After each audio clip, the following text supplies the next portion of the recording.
The Korean War, Atomic Bombing. My name is Kim Il-sung. I was born near Pyongyang in 1912.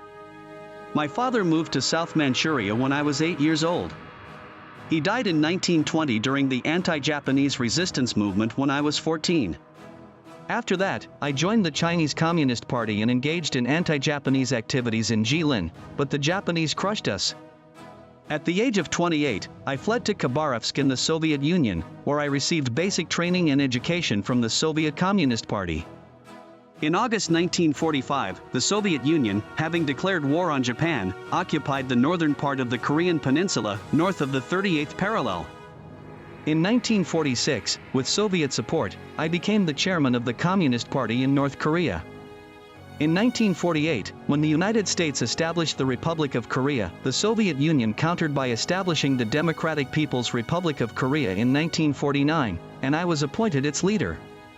My dream was the unification of North and South Korea.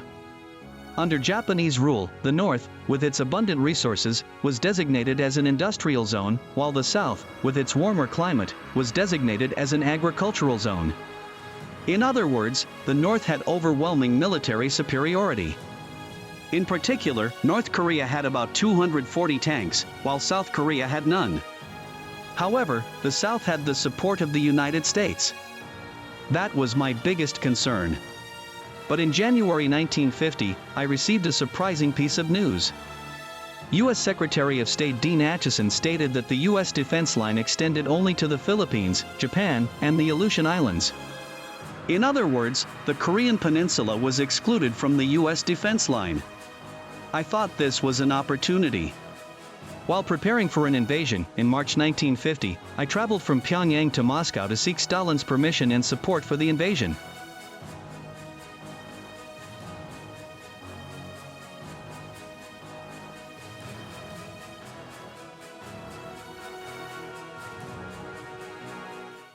What will the 20th century be remembered as in the distant future, hundreds of years from now?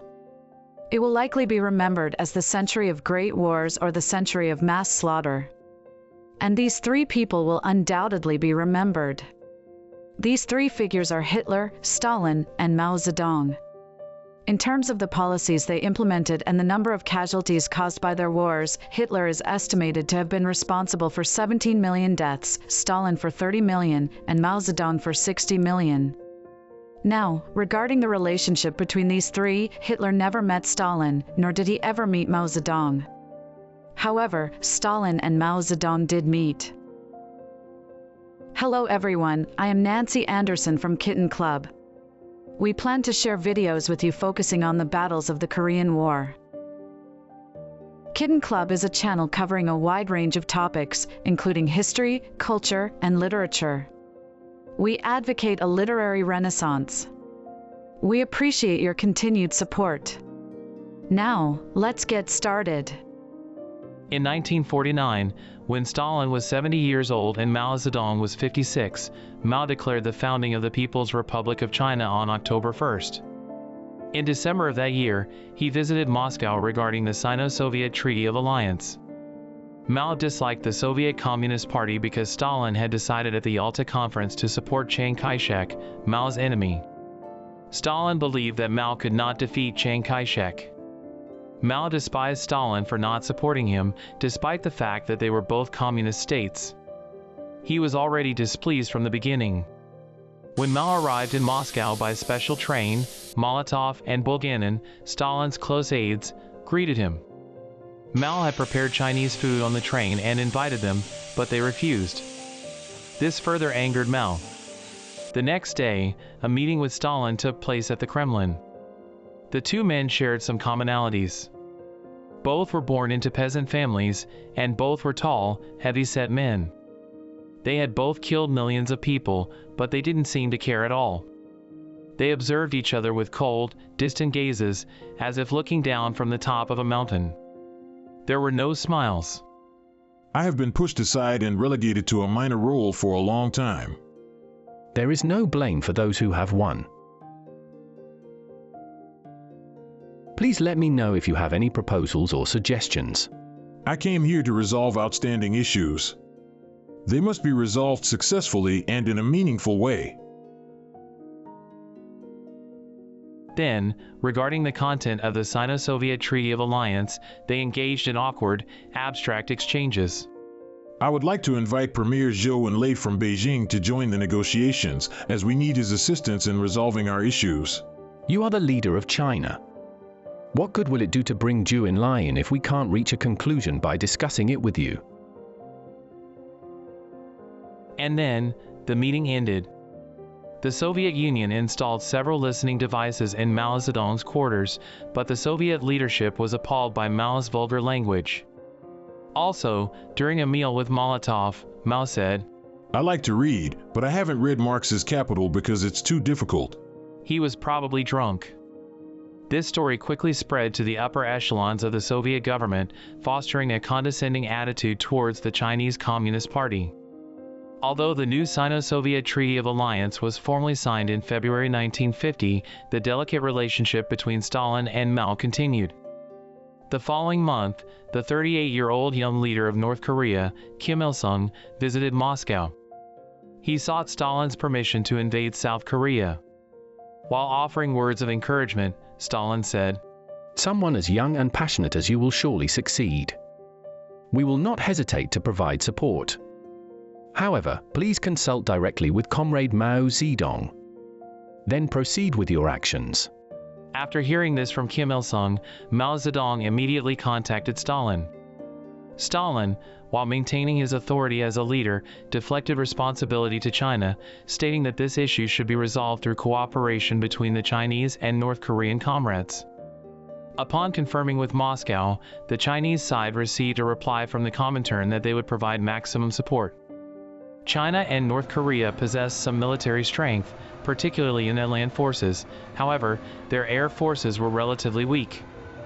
When they requested Air Force support, Moscow agreed to provide it. On June 25, 1950, North Korea invaded South Korea. The Communist forces, with overwhelming strength, advanced rapidly southward, capturing Seoul in just 3 days and pushing the South Korean army to Busan. Victory seemed certain. However, in September, the U.S. forces, under the command of MacArthur and bearing the UN flag, landed at Incheon, turning the tide of the war. Kim Il-sung had assumed that the U.S. would not advance, but he was wrong. The U.S. forces advanced northward, approaching the Chinese border. In his residence in Zhongnanhai, Beijing, Mao Zedong enjoyed his favorite dish of braised pork and chili peppers, reflecting on his life. Zhongnanhai, once the site of the residences of nobles during the Qing dynasty, now housed the residences of Communist Party leaders. He resided in the most magnificent of these. He reminisced about his past residences, his family home in Hunan, a relatively prosperous farm, the house in Jinggangshan, Jiangxi, the various encampments during the Long March, covering 10,000 kilometers over 2 years, and the cave dwellings in Yan'an. Throughout these experiences, he never forgot to smoke and enjoy his favorite braised pork and chili peppers. The person Mao Zedong feared most was Chiang Kai-shek in Taiwan. He feared this man who had executed his first wife and forced him into the 2-year-long march.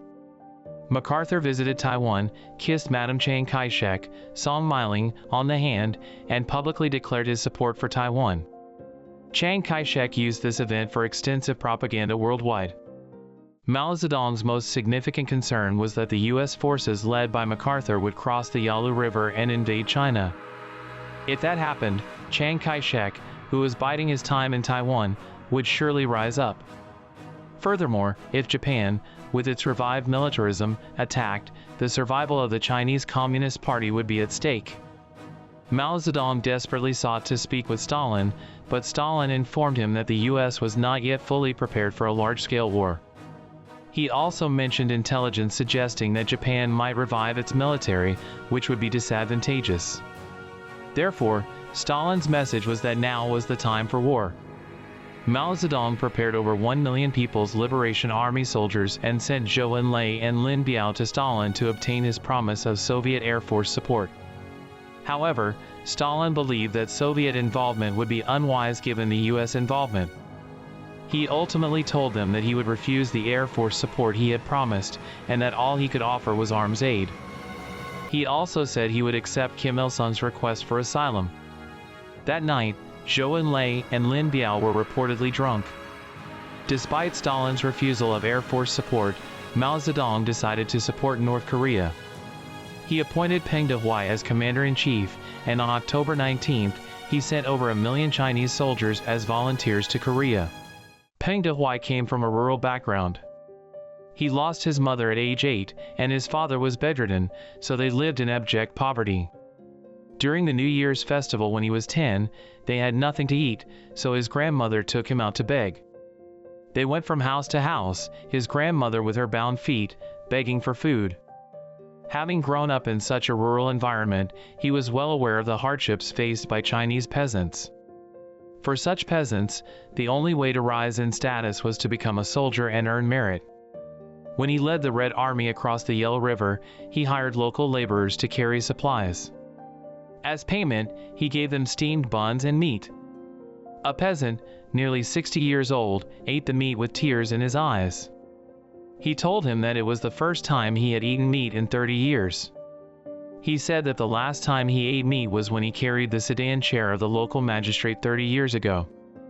The Chinese Communist Party launched the Communist Revolution to liberate impoverished Chinese peasants. He then returned to the front lines to lead the troops. He employed the Chinese tactic of overwhelming numbers. The United States, taken by surprise, retreated, and the Chinese and North Korean forces even temporarily reoccupied Seoul. In March 1951, the U.S. military pushed back the Chinese forces, but at that time, MacArthur requested that Truman use atomic bombs. He planned to use B-29 bombers to drop 50 atomic bombs on the infrastructure built by the Japanese army in Manchuria, and then land 500,000 U.S. Marines and Chiang Kai-shek's Nationalist Army from Taiwan to cut off the supply lines and eliminate the communist forces from the Korean peninsula. MacArthur argued that the radioactive contamination would keep the Korean peninsula under control for 60 years. On November 30th, Truman stated in a press conference that he was prepared to use any weapon. When a reporter asked if that included nuclear weapons, he replied that it did. He also stated that the decision to use nuclear weapons would be left to the commander on the ground. This news caused panic worldwide. The Western countries were particularly shocked. This regional conflict in the Far East was suddenly about to trigger World War III. Later discovered confidential documents of MacArthur listed Harbin, Dalian, Beijing, Khabarovsk, Vladivostok, and Irkutsk in central Siberia as potential targets for atomic bomb drops. However, Truman ignored MacArthur's request, and the following year, in April 1952, he relieved MacArthur of his command. The war became stalemated along the 38th parallel. Exhausted by the nuclear threats and fighting, Kim Il-sung repeatedly appealed to Mao Zedong and Stalin for a ceasefire, but Mao rejected the idea, arguing that a ceasefire would be tantamount to defeat, and Stalin consistently dismissed his requests, claiming to support China. However, in 1953, President Truman left office in January, and Stalin died in March. Taking this opportunity, Mao Zedong also agreed to a ceasefire. Thus, the Korean War, which began due to Kim Il-sung's miscalculation, ultimately came to an end. The ceasefire remains in effect today. Everyone, what did you think? Ultimately, the defining characteristic of the 3-year Korean War was the large number of civilian casualties. This was due to the fact that the war was fought across the entire Korean peninsula, with the front lines constantly shifting. The exact number of civilian deaths is unknown, but some estimates suggest that between 4 and 5 million civilians perished. The number of bombs dropped during the Korean War was 4 times greater than the number dropped on Japan during World War II. Furthermore, the war created a new type of victim, families separated by the conflict. This occurred due to the massive population movement from North to South Korea, triggered by the US's nuclear threats. The issue of separated families remains a problem on the Korean peninsula to this day. You can read more about this in Kitan Club.